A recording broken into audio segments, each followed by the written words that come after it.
May bisita si DPWH Secretary Vince Dizon sa Mananga River sa Talisay City karong hapon aron pagsusi sa kalambuan sa pagpalapad ug pagpalawom sa sapa nga miawas ug mibanla sa kabalayan atol sa pagkusukuso sa bagyong Tinog sa miaging tuig.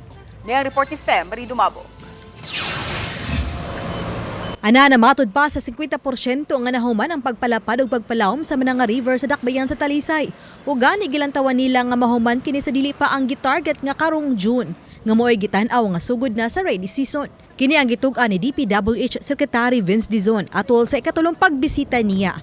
Human sa 4 ka buwan sukad nga miawas sa Mananga River ug mibanla sa gatusan ka mga panimay kilid niini.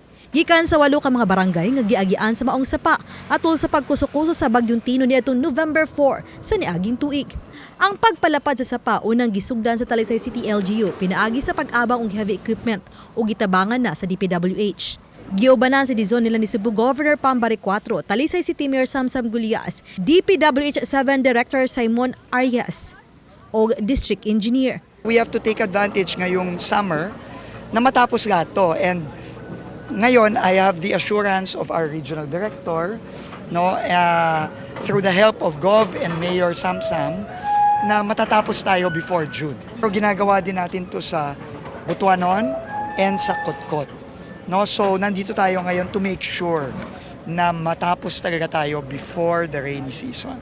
Mato sa DPWH 7 Director, nga way gigasto ang ahensya alang niini ug ang kontraktor na sa flood control ang mihimo niini isip pag-repair. Gikubkob ang walang bahin sa sapa. Pipila ka metro nga sa una gitukuran og mga panimay nga nabanlas. Ang gikubkob ang gibutang ngadto sa tuong bahin sa sapa diin matud pahimuan kini sa Talisay City LGU ug Eco Park. O garon masiguro usab nga di na kini matukuran pagbalik og mga panimay.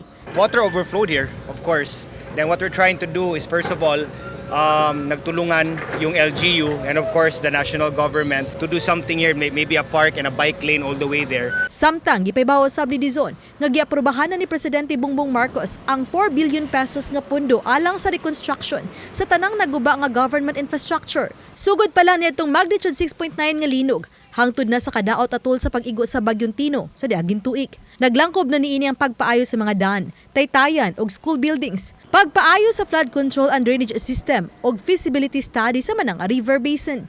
Instruction lang natin sa lahat ng RDs natin, sa RD natin and sa lahat ng district engineers natin, paspas. Kung kayang 24/7 yung trabaho dito, 24/7 tayo. Tuloy-tuloy lang kasi pag umulan na naman, mahirap na mag-construction. After Tino was promised, so now he came here and announced, and I wasn't even aware of that. And working already. Yeah, my gosh, thank you so much. Hindi tayo pinabayaan ng national agency. Samtang ibisita sa Dizon ang Butuanon River sa habig sa Barangay Bakayan, Cebu City, lakip na usab sa Mandawi City. Ug matud pa bisitahon usab nini ang Kotkot River sa lungsod sa Liloan ug Compostela. Dinhay tubo usab ang halapad nga pagbaha ug mibanla sa daghang kabalayan atol sa bagyong Tino. Uban ni Godfrey Rilien, Fem Marie Dumabo. Balitang Bisdak.